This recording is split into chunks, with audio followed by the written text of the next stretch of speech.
Hi అండి, ఈరోజు వీడియోలో మనం కాకరకాయ ఫ్రై తయారు చేద్దాం. చేదు లేకుండా టేస్టీగా చాలా బాగుంటుంది. దీనికోసం కడాయి పెట్టి కడాయిలో 2 టేబుల్ స్పూన్ల నూనె వేసుకుని వేడి చేసుకోవాలి.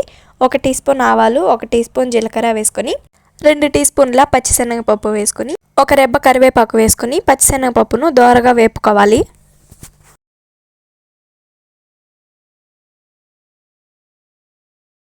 పప్పులు దోరగా వేగిన తర్వాత 1 టీ స్పూన్ అల్లం వెల్లుల్లి పేస్ట్, సన్నగా తరిగిన 1 మీడియం సైజు ఉల్లిపాయ తరుగు వేసుకుని ఉల్లిపాయ వేగేంత వరకు వేయించుకోవాలి. సన్నగా కట్ చేసిన కాకరకాయ ముక్కలను వేసుకొని రుచికి తగ్గట్టు ఉప్పు, 1/2 టీ స్పూన్ పసుపు వేసుకుని ఫ్లేమ్ని మీడియం ఫ్లేమ్లో ఉంచి మధ్య మధ్యలో గరిటెతో కలుపుతూ కాకరకాయ మెత్తగా బాగా ఉడికేంత వరకు మూతతో క్లోజ్ చేసుకుని ఉడికించుకోవాలి. చూడండి, కాకరకాయ అయితే బాగా ఉడికిపోయింది. మీ రుచిని బట్టి కారాన్ని 1 టీ స్పూన్ ధనియాల పొడి, 1/2 టీ స్పూన్ గరం మసాలా, సన్నగా కట్ చేసిన కొత్తిమీర తరుగు వేసుకొని మొత్తం కలిసే విధంగా కలుపుకొని సర్వ్ చేసుకోవడమే.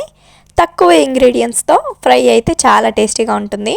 మీరు కూడా ట్రై చేసి రెసిపీ మీకు ఎలా వచ్చిందో కామెంట్ చేసేయండి. మీకు ఈ వీడియో నచ్చినట్లయితే ఒక లైక్ చేసి సబ్స్క్రైబ్ చేసేయండి. Thank you for watching.